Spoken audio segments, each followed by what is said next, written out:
If she wants you to ask her out, she will say this phrase. It's rarely what you expect if a woman wants you to ask her out.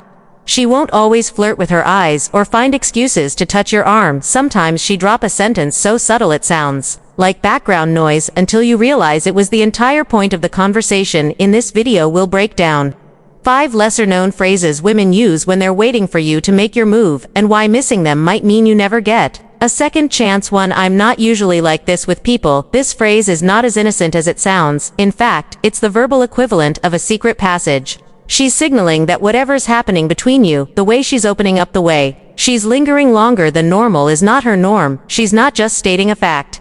She's giving you permission to interpret this as a moment of connection. Translation: this is rare. I don't do this with just anyone.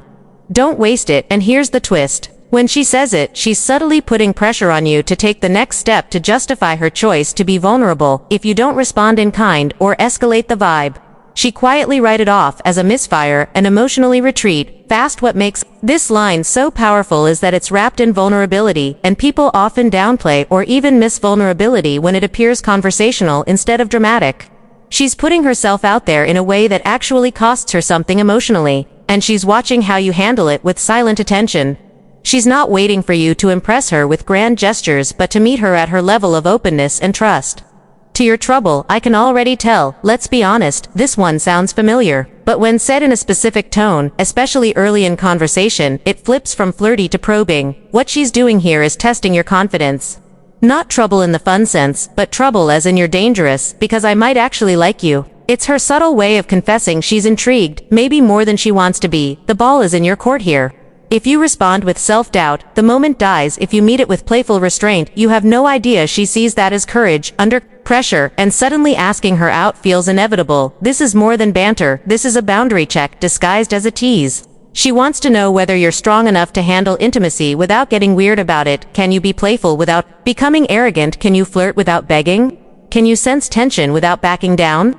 If you can, she remember that moment and associate you with strength, not in the macho way, but in the way that says, I'm emotionally centered. 3. This place would be even better on a date. This is a breadcrumb, a setup, a high lob in slow motion.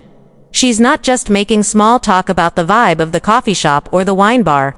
She's constructing an imaginary version of this moment where she's already on a date with someone like you. She's opening a parallel universe and handing you the keys. If you take the cue, we could test that theory next week. She'll act like it was your idea.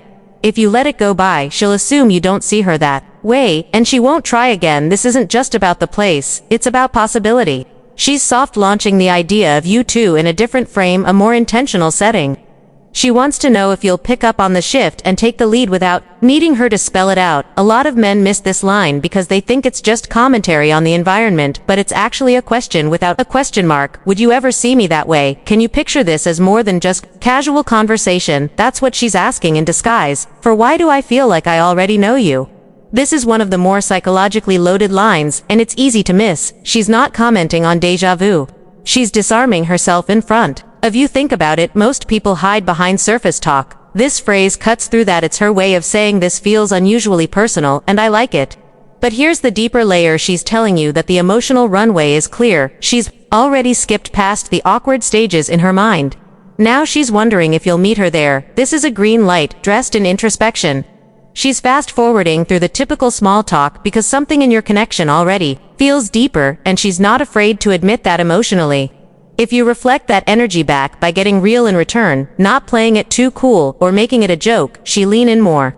She's hoping you'll notice the depth behind the words and recognize it for what it is, an invitation to go deeper, to match her pace, to meet her where she's clearly already headed. 5. You're lucky. I like bold moves.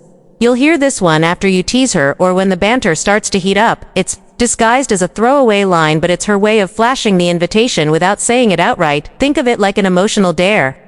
She's practically saying, take the risk, I won't punish you for it. This kind of phrase surfaces when she's rooting for you internally but wants to maintain deniability. She's hoping you'll be confident enough to cross the line between friendly and romantic without asking for a permission slip.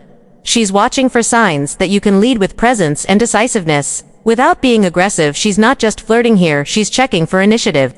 She's telling you that she's open to something happening.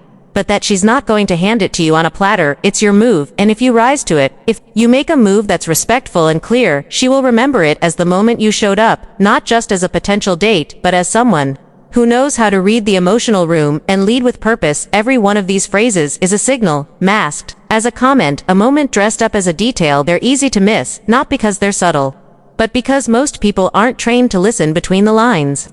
But once you start noticing them, the way women test waters without diving in first, the way they hope you'll catch the rhythm and step into the lead without needing confirmation, everything changes. You stop waiting for obvious signs and start recognizing the art of subtext, and that's where connection lives, not in what is said, but in how it's offered.